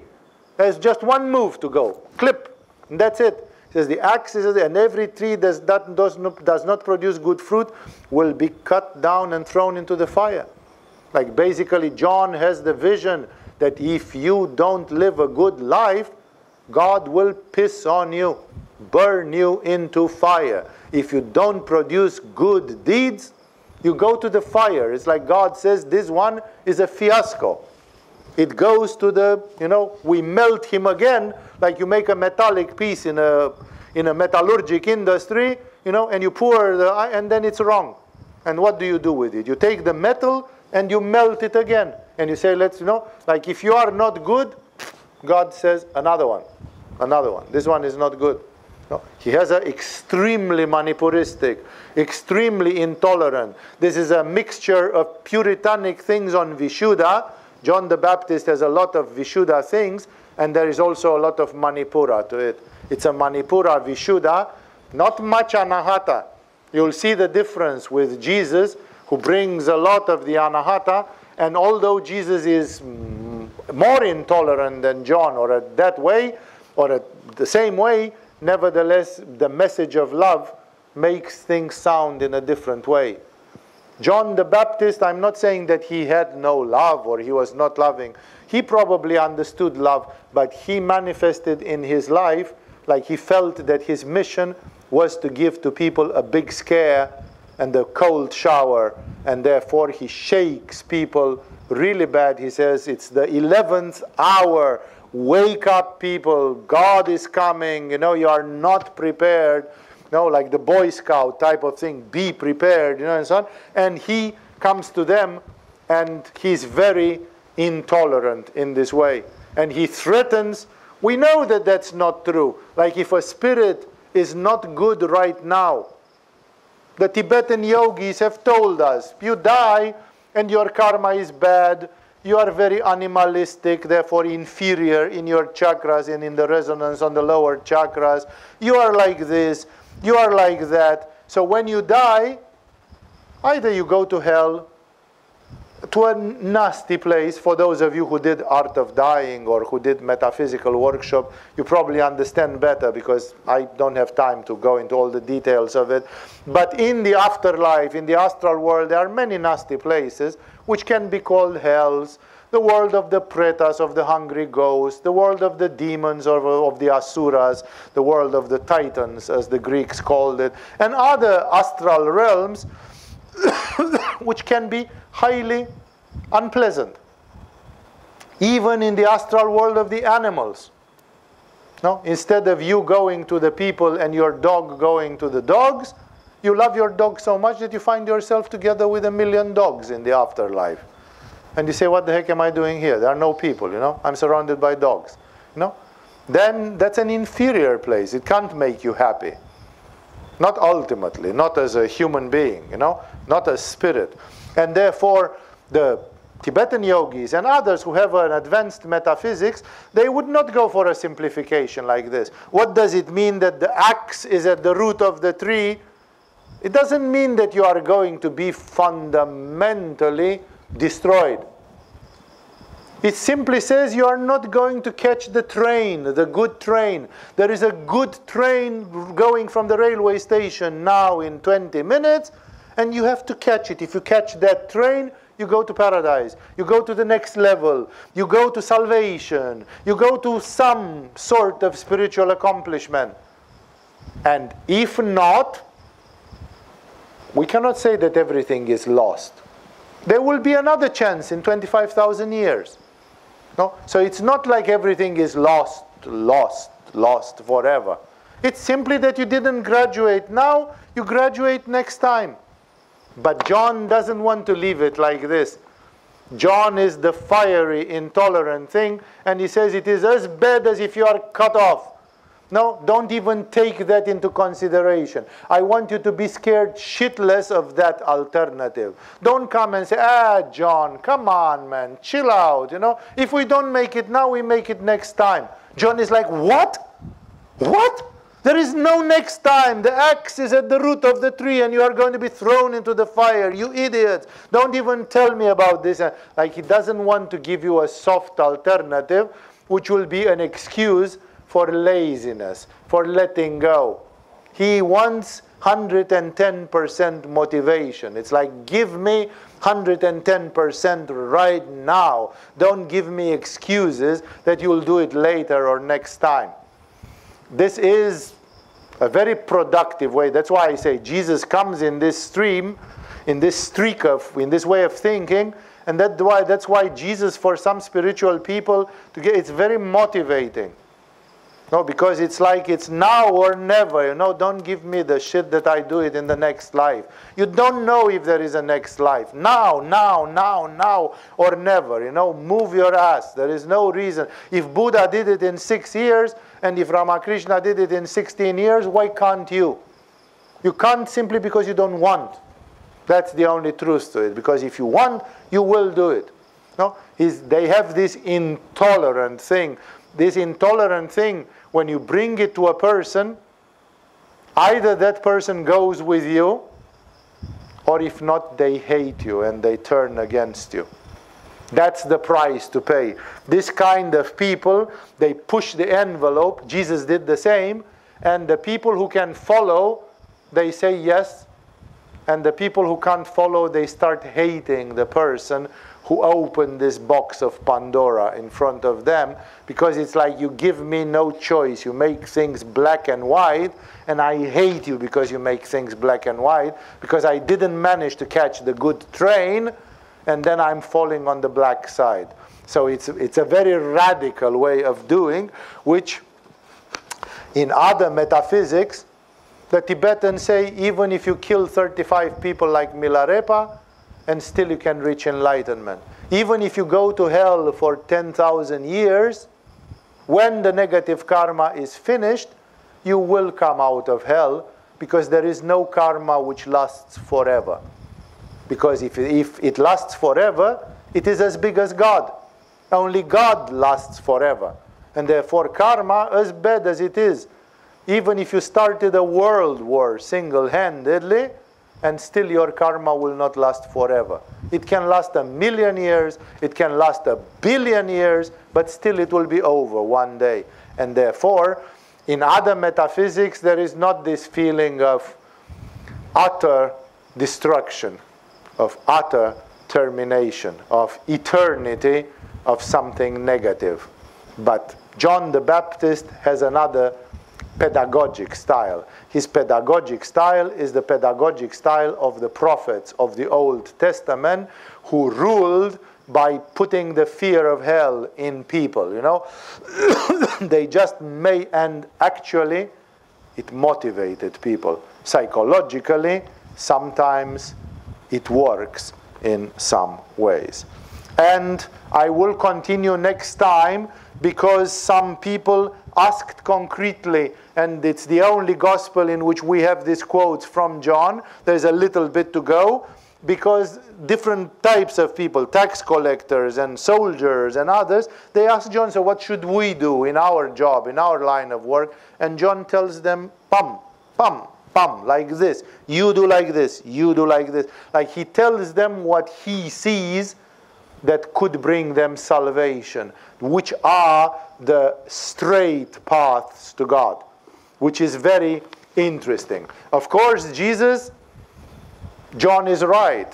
John says, I'm an idiot compared to you, oh Jesus. I'm not worthy to tie your shoelaces, you know. Like you take over, and of course Jesus takes it way to the next level. That's why you cannot really say that John the Baptist has been the guru of Jesus. It's a huge way of diminishing Jesus. There was John the Baptist, who was a bit of a madman and was eating grasshoppers and whatever, and then there was Jesus, who was this, you know, that puts Jesus down. But actually the correct perspective is that John the Baptist was a very enlightened, clairvoyant man who had the glimpse, who had the intuition that Jesus was what he was, and because of this he is very precious as a human being. He represents a very important bridge to the old Jewish spirituality, and as it gets extended in Jesus. Enough of this for now. We spoke enough. I will continue with telling you, this was an intermezzo because I'm telling you a few things from John, but then after that we are back to Jesus, and we continue with Jesus because we are interested mostly to see the actions and the deeds of Jesus. What kind of wisdom comes through him? How does he present the evolution, the life, to the human beings that are interacting with him? So enough for tonight. We'll continue the next week, if everything is going as planned, with the next satsang. With this, we have finished.